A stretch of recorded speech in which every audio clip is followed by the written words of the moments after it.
Hello everyone, real estate క్లాసెస్కి స్వాగతం సుస్వాగతం. ఈరోజు ఈ ఎపిసోడ్లో మనము స్టార్టింగ్ ప్రాబ్లం గురించి డిస్కస్ చేయబోతున్నాం. మన రియల్ ఎస్టేట్ క్లాసెస్ ఇండియాలోనే the best number 1 real estate training classes.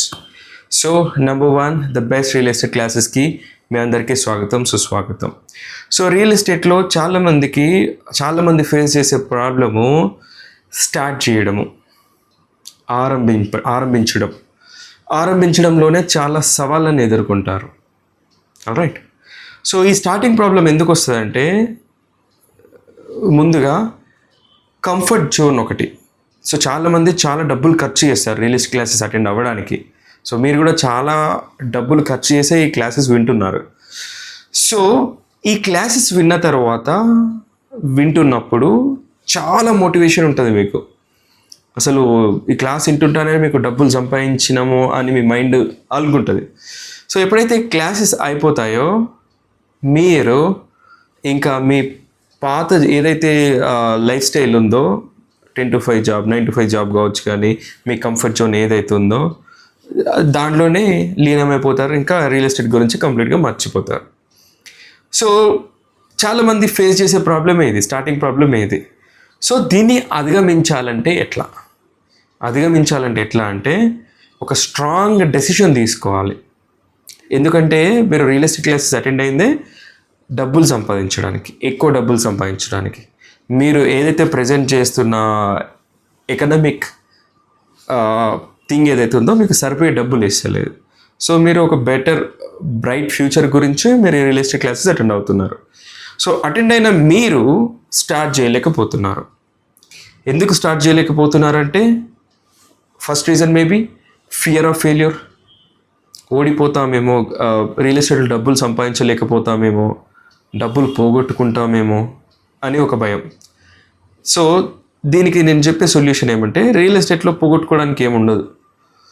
So నువ్వు ఏదైనా రాంగ్ డెసిషన్ తీసుకొని డబ్బులన్నీ ఇన్వెస్ట్ చేసి ఒక పర్టికులర్ ప్రాపర్టీ కొంటే ఆ ప్రాపర్టీ అమ్ముడుపోకపోతే అప్పుడు నీకు లాస్ వస్తుంది. కానీ రియల్ ఎస్టేట్ ఏజెంట్ ఎప్పుడైనా కానీ ఒక మీడియేటర్. ఇప్పుడు మనం డిస్కస్ చేసే సెగ్మెంట్ రెసిడెన్షియల్ రియల్ ఎస్టేట్లో గేటెడ్ సొసైటీలో ఒక ఫ్లాట్కి రెంట్కి ఇప్పిస్తే టెనెంట్ కమిషన్ ఇస్తాడు, ఓనర్ కమిషన్ ఇస్తాడు. సో దీనిలో నువ్వు పోగొట్టుకునేది ఏముంది? రియల్ ఎస్టేట్ స్టార్ట్ చేయడానికి 1,00,000 కానీ 2,00,000 కానీ ఒక బేసిక్, ఒక చిన్న ఇన్వెస్ట్మెంటే.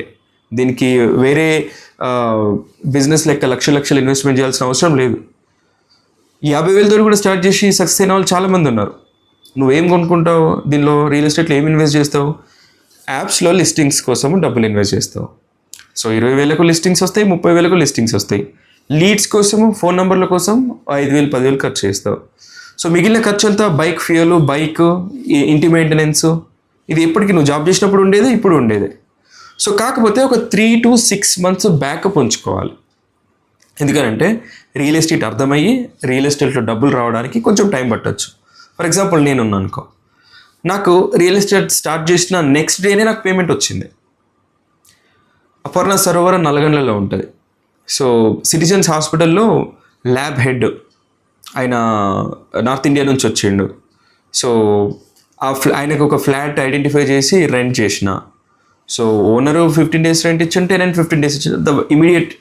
సో అట్లా కొంతమందికి ఎవరైతే ఫుల్ ఫ్లెడ్జ్డ్గా సిన్సియర్గా ఎఫర్ట్స్ పెడితే నెక్స్ట్ డే నుంచే డబ్బులు రావచ్చు. కాకపోతే వర్స్ట్ సినారియోలో 3 to 6 months డబ్బులు రావడానికి స్కోప్ ఉంది. So first fear of failure అవసరమే లేదు, ఫెయిల్ అయ్యే ఛాన్సే లేదు. ఎందుకంటే నువ్వు ఒకసారి స్టార్ట్ చేస్తే నీకు దానిలో తెలిసిపోతాయి. ఇప్పుడు డబ్బులు రావేమో, రియల్ ఎస్టేట్ డౌన్ ఉందేమో, అవన్నీ అంటే రియల్ ఎస్టేట్లో అవేమి ఉండవు. ఎందుకంటే ఎంత మార్కెట్ డౌన్ ఉన్నా రెంట్కి తీసుకునే వాళ్ళు రెంట్కి తీసుకుంటారు, రెంట్కి ఇచ్చేవాళ్ళు రెంట్కి ఇస్తున్నారు, కొనేవాళ్ళు కొంటున్నారు, అమ్మేవాళ్ళు అమ్ముతున్నారు.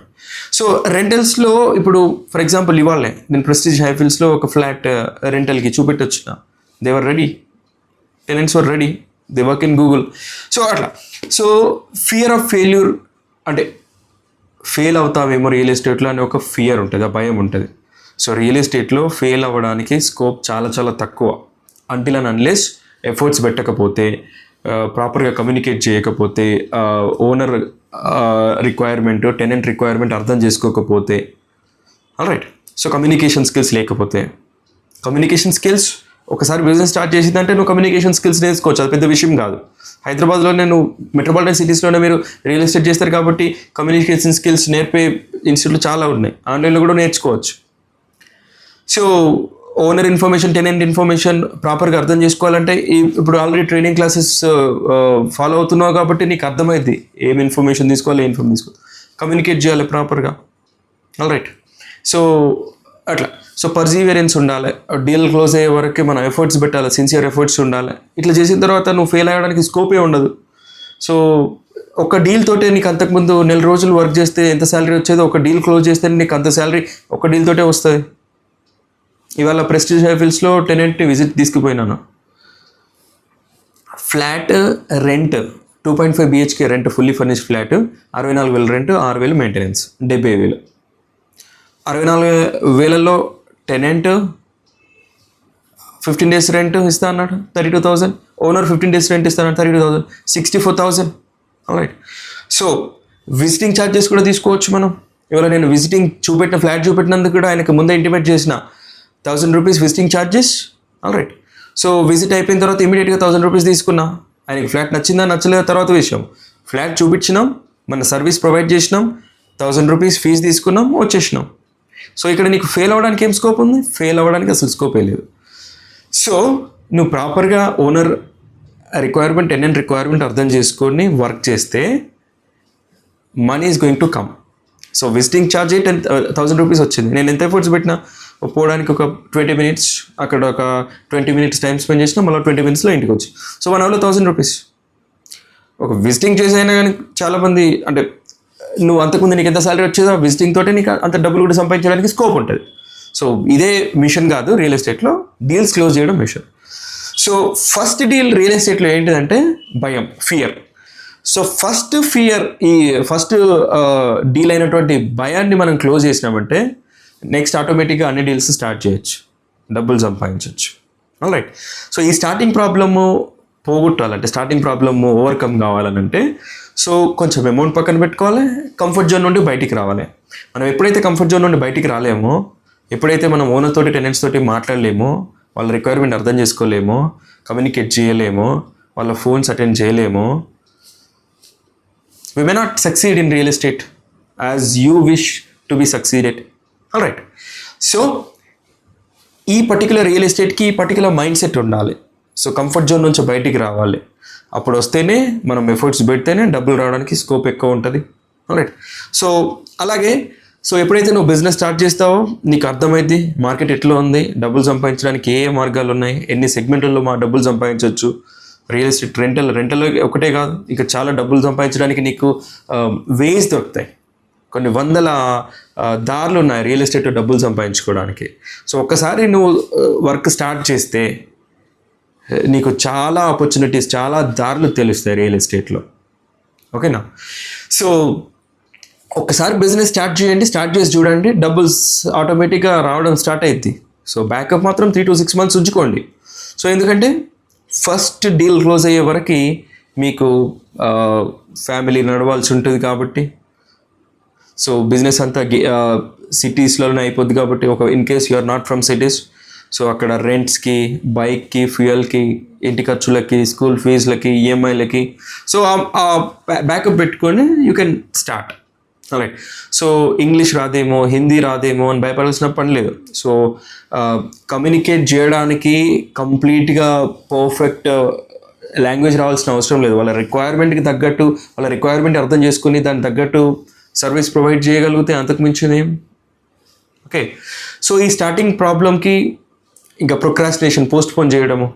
సో ఒక మంచి ముహూర్తం రోజు స్టార్ట్ చేద్దాం అనుకుని అంటారు, మంచి రోజు స్టార్ట్ చేద్దాం అనుకుంటారు, ఆ మంచి రోజు రాదు, ఆ మంచి ముహూర్తం రాదు. సో ఎప్పుడైతే నువ్వు డబ్బులు సంపాదించిన మెంటల్గా ఫిక్స్ అయినావో అదే మంచి ముహూర్తము, అదే మంచి రోజు, ఇమీడియట్గా స్టార్ట్ చేయు. సో అట్లా. సో ఏవైతే ఈ ప్రాబ్లమ్స్ ఉన్నాయో ఆ ప్రాబ్లమ్స్ని అధిగమించి స్టార్ట్ చేసిందంటే ఆ వచ్చే ప్రాబ్లమ్స్కి సొల్యూషన్స్ మన ట్రైనింగ్ క్లాసెస్ క్లియర్గా మెన్షన్ చేస్తాము. సో దట్ క్లాసులు విన్నా కొద్దీ నీకు అర్థమవుతుంది. సో మనం మెన్షన్ చేయని ప్రాబ్లమ్స్ కూడా నీకు వచ్చినా కానీ వాటికి సొల్యూషన్ ఐడెంటిఫై చేయగలుగుతావు నీకు నువ్వు. ఎందుకంటే నువ్వు రియల్ ఎస్టేట్లో ఉంటే so you will have friends who are into real estate. So some people may help, some may not help. So అట్లా you can overcome whatever the problems you face in real estate. Right. So ఈ విధంగా real estate business start చేస్తే, ఒకసారి start చేసిందంటే నీకు తెలిసిపోద్ది డబ్బులు ఎక్కడ రావడానికి స్కోప్ ఉందని. రైట్. సో ఈ ఓనర్స్, ఈ టెనెంట్కి ఫ్లాట్ ఐడెంటిఫై చేయడము వాళ్ళ రిక్వైర్మెంట్ తగ్గట్టు చాలా కష్టమైన పని. వాళ్ళ కంపెనీస్ వాళ్ళకి డబ్బులు పే చేస్తాయి. So they are looking for a person who will help them in that. Owners కూడా చాలామంది ఓనర్స్ ప్రాపర్టీస్ ఒక దగ్గర ఉంటాయి, వాళ్ళు ఇంకో దగ్గర స్టే చేస్తారు. కొంతమంది అయితే అబ్రాడ్లో ఉంటారు. సో ఒక ఏజెంట్ ఉంటే వాళ్ళ ప్రాపర్టీకి ఒక మంచి టెనెంట్ని తీసుకొస్తాడు, రెగ్యులర్గా ఈ టాస్క్లన్నీ చూసుకుంటాడు, రెంటల్ అగ్రిమెంట్ చేయడము, ఈ అది ప్రాసెస్ అంతా. So owners are looking for a person to help them in renting their flat. Very few people, not even 10% of the people. So they'll do it on their own because they don't have any other work.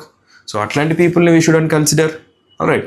So 90%, more than 90% of the people are looking for an agent who want to, who will be working for them to bring the tenants, identifying leads, closing the deal, getting the expected rent from the tenant. So negotiating, providing some facilities, ఎవరైతే tenant ఈ facilities కావాలనుకుంటారో. So అది right. So ఈ fear of ఫెయిల్యూర్ని అధిగమించండి, బిజినెస్ని start చేయండి, backup ఉంచుకోండి, communication స్కిల్స్ని improve చేసుకోండి. So business చేయడానికి ఏ స్కిల్స్ కావాలో మీకు అర్థమైతే ఆ స్కిల్స్ నేర్చుకోండి. నేర్చుకున్న తర్వాత డెఫినెట్గా you will start earning. Right. So ఈ భయాన్ని పోగొట్టుకోండి. ఎందుకంటే భయపడాల్సిన పని లేదు. అక్కడ ఓనరు చూస్తున్నాడు ఒక పర్సన్ హెల్ప్ చేయడానికి, టెనెంట్ చూస్తున్నాడు ఒక హెల్ప్ చేయడానికి. So you are just a mediator matching their requirement and helping them, and you're getting money for helping them. So that's what real estate is. Real estate is nothing, not a rocket science to worry about. ఇదేమి rocket science కాదు భయపడేంత. ఎవరైనా చేయొచ్చు real estate, కాకపోతే professionals లేరు. So అందుకే మా ఈ real estate క్లాసెస్లో మేము ప్రొఫెషనల్ రియల్ ఎస్టేట్ ఏజెంట్స్ని, రియల్టర్స్ని తయారు చేయడానికి కోర్సెస్ని లాంచ్ చేసినాం, ఫ్లోట్ చేసినాం. సో మీరు ఆ కోర్స్ని పర్చేస్ చేసుకోండి, క్లాసెస్ వినండి, అర్థం చేసుకోండి, రిక్వైర్మెంట్ని, థింగ్స్ని, బిజినెస్ ఎట్లా స్టార్ట్ చేయాలో, ఎట్లా ముందుకు పోవాలో. సో స్టార్ట్ చేయండి, డబ్బులు సంపాదించండి. సో ఎప్పుడైతే మీరు డీల్ క్లోజ్ చేస్తారో డెఫినెట్గా నన్ను కలవడానికి వస్తారు. I definitely be appreciating you. So మిమ్మల్ని అందరినీ సక్సెస్ఫుల్గా చూడడమే నా ముఖ్య ఉద్దేశం. అందుకే ఈ కోర్సెస్ అన్ని ఫ్లోట్ చేస్తున్నాం. సో అందుకే మన రియల్ ఎస్టేట్ క్లాసెస్ ఇండియాలోనే నెంబర్ 1 క్లాసెస్గా ఎదిగినాయి. So the best classes we are providing in real estate. Okay, so ఇది today's topic, today's episode. So next ఎపిసోడ్లో మళ్ళీ కలుద్దాం. Till then, bye bye.